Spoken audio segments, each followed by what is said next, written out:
Ես մի դիտարկում անեմ, այսպես թե այնպես մենք հուշարձանների պետական ցուցակներում, տեսեք խոսքը այստեղ գնում է հուշարձանների պետական ցուցակներում ներառված կրոնական կառույցների մասին, վանական համալիրներ կամ պաշտամունքային կառույցների մասին, բայց ոչ սովորական պաշտամունքային կառույցների, այլ պետական ցանկերում ներառված, ինչը մի ուրիշ կարգավիճակ է հաղորդում այս կառույցներին, մեկ այլ կարգավիճակ, որ նշանակում է համազգային սեփականություն եւ համազգային ժառանգություն, ընդ որում ոչ այս պահի դրությամբ։ Մենք այս խնդրին քննարկման ժամանակ խորհրդարանն կանթել է ագումարի եւ թե հանձնաժողովի նիստում այս դիտանկյունից էլ ենք հարցը քննարկել եւ մանավանդ որ առհասարակ տեսակետներ հնչեցին նաեւ մայրաթոռը ներկայացնող տարբեր հոգեվորականներից, որ իրանք ընդհանրապես դեմ են, ուրեմն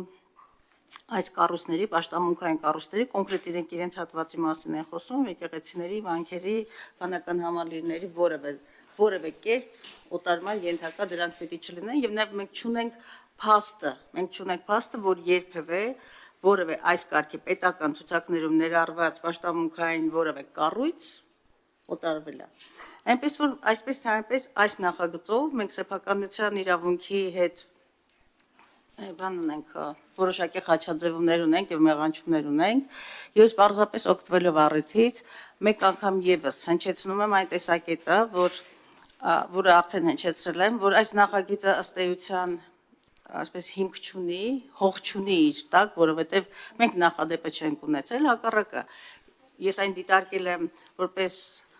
հայ առաքելական եկեղեցու նկատմամբ սանձազերծված արշավանքի եւ նրա նսեմացման արշավանքի որ ինչ որ մի հատված եւ այդ մարդիկ նաեւ ասում են որ առհասարակ մենք դեմ ենք ոչ թե մերժելու կամ չմերժելու կարգերի մասին է խոսքը առհասարակ մերժումի մասին է խոսքը եւ ես հիմա մեկ անգամ այդ ելույթում ասել որտեղ հետո ես արդեն ավարտում եմ ուզում եմ ասել որ հարցեր տվեք որտեղ այնտեղ կարող է պարոն Դադունցն բան ասի ավելացնելու բան ունեք ելույթում ամբողջացնեք դե ես ամփոփում եմ սրանով ասելով որ ընդհանրապես սա մտածածին նախաձեռնությունն է հող չունեցող եւ այսպես թե այնպես սեփականության իրավունքի հետ ինքը որոշակի մեղանչումներ ունի եւ որևէ խնդիր չի լուծում գոնե հայ առաքելական եկեղեցու ժառանգության հատվածով։ Այդ ճշտող հարց կարելի է, պարոն Գաբրելյան, ես լավ չհասկացա Տիկին Գալստյան, դուք որ ասում եք դուք հոգեվորականներից արձագանքներ եք ստացել, որ իրենք դեմ են նախագծին, թե դեմ են օտարման գաղափարին առհասարակ։ Այսինքն հիմա որ կարելի է շատ կոպիտ ասեմ առանց կարգավորման կարելի է առնել ծախել բան, դրան դեմ են։ Օտարելը բացառելի է։ Չէ, հիմա ենթադրելի է։ Չէ, ոչ, ո՞նց է ենթադրելի։ Լավ, օքեյ, հասկացա, պարոն Դադոնց, դուք կարծականք եք։ Շատ լավ, Տիկին Գալստյան, Ես համաձայն եմ ձեր հետ, բայց պետական ցանկերում ներառված պաշտամունքային առարկաները եկեղեցիների եւ շինությունների մասին է խոսքը հատկապես այս նախագծում առհասարակ պիտի օտարման ենթակա չլինեն, որպես համազգային ժառանգություն։ Ավականին կարա դա օտարի եկեղեցուն, եթե համայնքապատկան շենք է, թե չի կարա։